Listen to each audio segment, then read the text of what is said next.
Well, good morning. We're back into our little shop here. While I was working at pumps, I did the oil pump the other day, and now I'm figured I might as well see what we got going on with this fuel transfer pump. And it is, well, not much better than the oil pump. It's got some water damages, just plain water, decades and time, I guess. So I cleaned it up, but I'm going to put it back together. It's got damages, but we're just going to put it back together, and it's just going to have to run because it's the only one I got. Right away, I'll just show you some of the damages.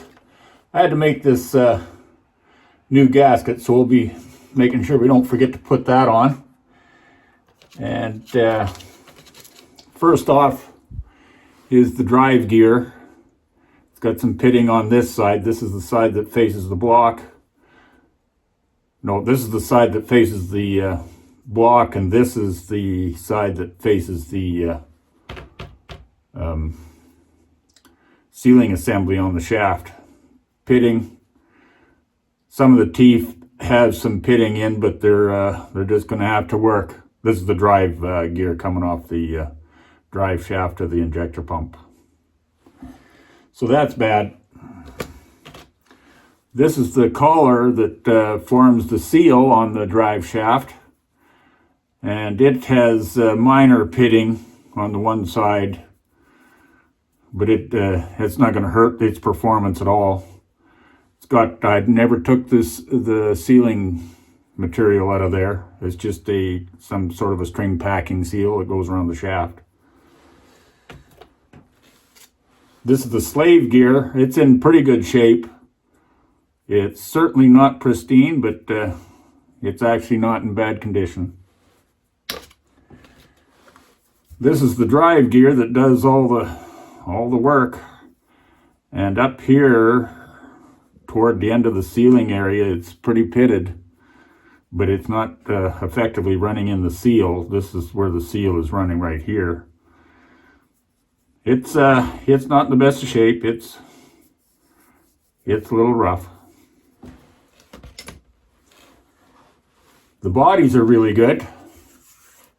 Nice and smooth. They cleaned up really good, and I think somebody was in here before, and I don't know if anybody remembers that old time shellac. Everybody used to put that damn shellac on everything just to make some sort of a sealing thing, and it took quite a bit of buffing to get that stuff off. It's kind of like a caramel colored thing, and it's brittle. It's disgusting. But anyway, I got that cleaned off. The wear plate, it has witness marks on it, but I don't feel any wearing or no grooving in it, so I think that's going to be all right. This is my pressure regulator poppet and spring. So let's start getting this thing together. I think I will start with the poppet and spring. Little poppet, it fits right into the body like that. And this spring goes into this hole and goes right orientation. Goes on like that. I already got a gasket. I'm reusing the old gasket. So there we go. We got that in. Held down with 2 bolts.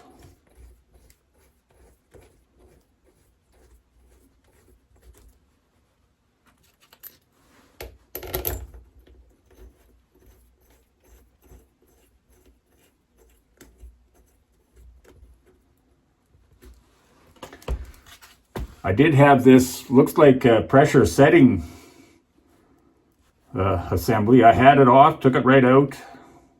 There's nothing there. This here adjusting screw just goes against the hole down inside and either blocks it or don't block it. And it doesn't look like there's any passages for anything to go anywhere. So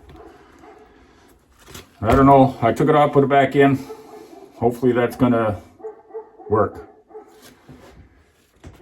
Okay, we're going to slide our drive shaft in. And it turns nicely. Put our slave gear on.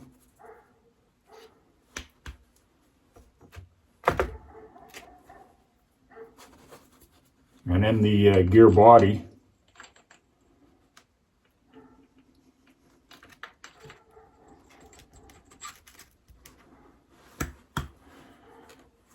There's that part. Now let's get the sealing assembly going. These are concave washers. They go down against this string packing here. Then there's a spring goes on. And then this opposite washer goes on inverted because there's the same sort of a sealing compound in there. And that'll go on there. Whoop, almost forgot. Don't forget your gasket because this hole is smaller than this fitting. So put that on there.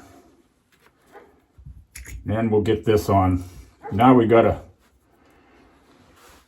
problem. We're going to have to compress that spring so we can get this here little key, woodruff key in, and the drive gear on the end of the shaft. But we got to compress that assembly right down into position.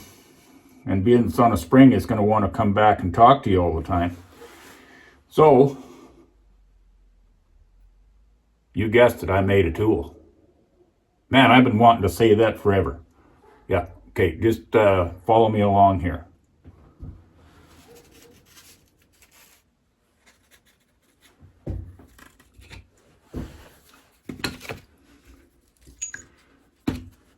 Right away, making a mistake, got the gasket on backwards. There, now it'll line up.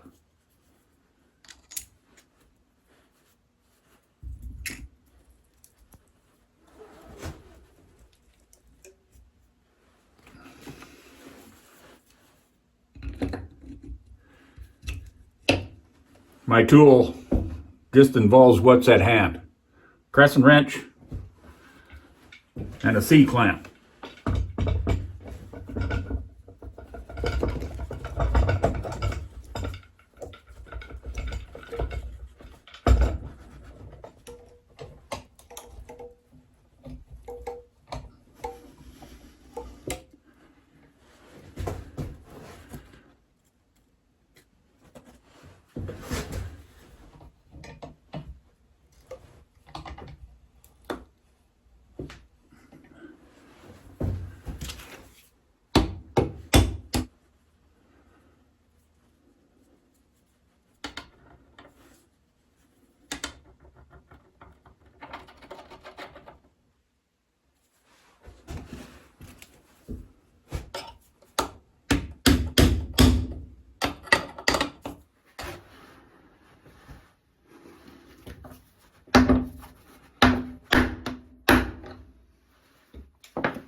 Well, I think we got her seated.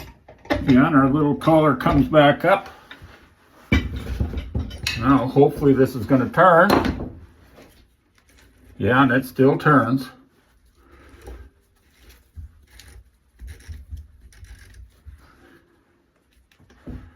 Now we can go ahead and put the rest of this back together.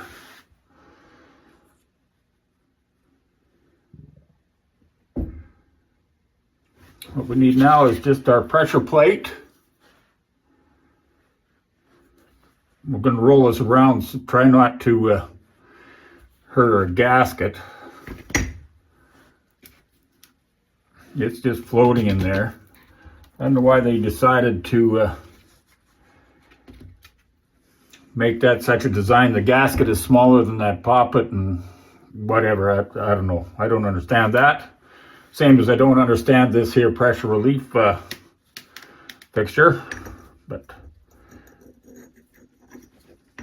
we'll just get this back together.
Well, it still turns.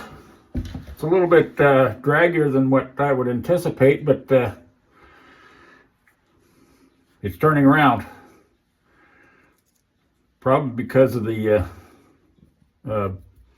packing in there has been moved around a little bit, whatever, but anyway, there we got her. She's back together. Oh, I gotta tighten up these two bolts.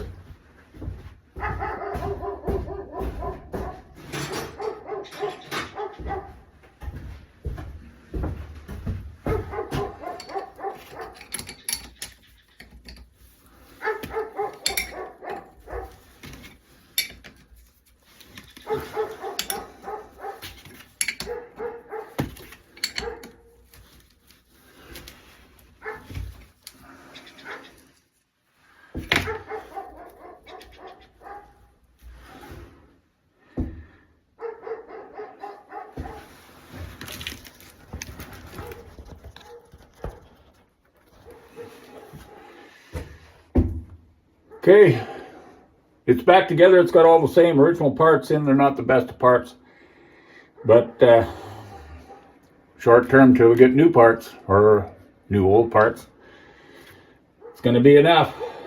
So anyway, that was my new tool, a crescent wrench and a C-clamp and a workbench, and compresses it down. Got our gear on. I wish I would have had something at the same time that I could have pressed that gear on, but we just tapped her in. She's in there. Okay, if you like my little bit of videos here and the way I do things, a little bit out of the ordinary, you gotta work with what you got. Yeah, just keep following along. Like, subscribe, and above all, comment. See you later.